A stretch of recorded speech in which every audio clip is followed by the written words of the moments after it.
مالیات بر ارزش افزوده مالیاتیه که در ازای مصرف کالا و ارائه خدماته. طبق قانون مالیات بر ارزش افزوده مالیات غیر مستقیمی باشد که بر تفاوت بین ارزش کالا و خدمات عرضه شده با ارزش کالا و خدمات خریداری شده در یک دوره معین وضع می‌گردد.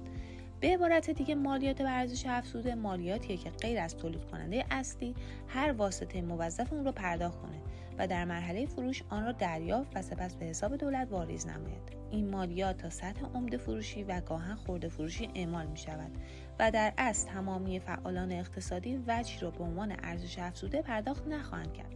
اجرای مالیات بر ارزش افزوده با تامین درآمدهای مالیاتی پایدار و همچنین افزایش درآمدهای مالیاتی در راستای شفاف‌سازی مبادلات اقتصادی، آشکارسازی بخش اقتصاد زیرزمینی میباشد.